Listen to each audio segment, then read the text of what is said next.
Scared me. That wasn't funny. Maybe you have a stick up your prefrontal cortex. Okay.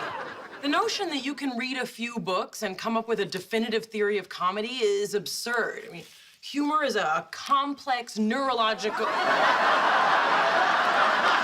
5 years after The Big Bang Theory concluded, the series remained significant due to its success and numerous awards over 12 seasons.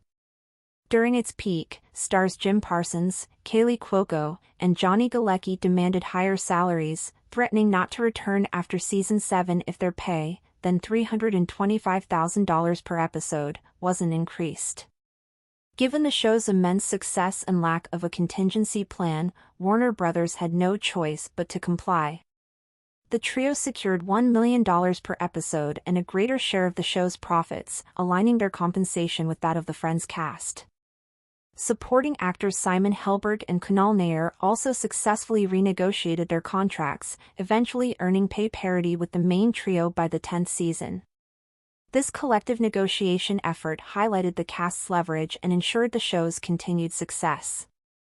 The Big Bang Theory, How Jim Parsons, Kaylee Cuoco, and Johnny Galecki's ballsy move forced Warner Brothers to bend to their will. 5 years after its conclusion, much is still being said about The Big Bang Theory. With several awards over 12 seasons, this is one of the TV series that has had the most impact and success. The cast soon became huge, making it easier for them to begin discussing and renegotiating their contracts with Warner Brothers. In this case, however, it's not always easy to reach an agreement.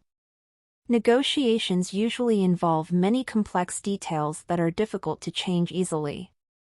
However, sometimes, a bet on trying something daring might be a good idea. The millionaire salaries of the protagonists of The Big Bang Theory. It's been 10 years since Jim Parsons, Johnny Galecki, and Kaylee Cuoco joined forces to change their salaries. It was the end of the 7th season when the trio decided that they would not return for another season without being paid more than they were already earning, $325,000 per episode each. At the time, Sheldon, Leonard, and Penny were already some of Warner Brothers' most established characters, which made it quite impossible to continue with more episodes without the presence of the three. The problem was that, according to sources, there wasn't even really a contingency plan in case the cast didn't renew, via The Hollywood Reporter. With its great success, and with the episodes' repeats often outnumbering the original schedule of the main broadcast networks, everything was too risky.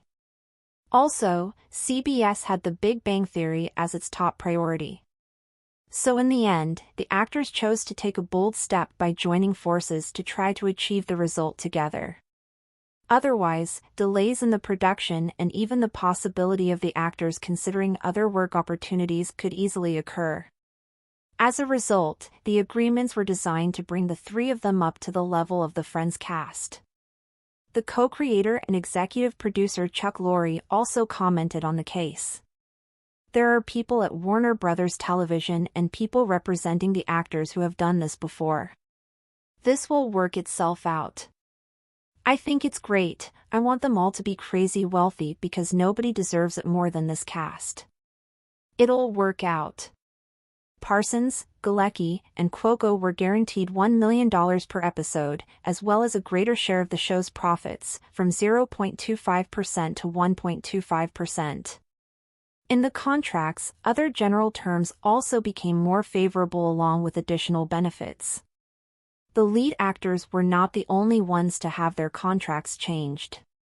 The supporting cast also played important roles during the renegotiations to increase the salary, which until then was $100,000 per episode. In the end, the results have certainly been positive. The appreciation of Simon Helberg and Kunal Nair also helped the evolution of their characters, who soon had more central roles throughout the seasons. Both actors were justifying their salary increase requests because they believed Howard and Raj had moved from mere supporting roles. Over time, they also became protagonists. There were rumors about whether the series would continue with them and whether there was an alternative for Warner Brothers. The studio was exploring this possibility. However, insiders emphasized that this was more of a negotiating tactic than a realistic possibility via deadline. Later on, it was officially established that both actors would receive 75% of the compensation secured by their colleagues. According to Deadline, each also managed to earn over $70 million over the following 3 seasons. They also reached parity with the main trio in terms of rate per episode by the 10th season. Everything turned out well.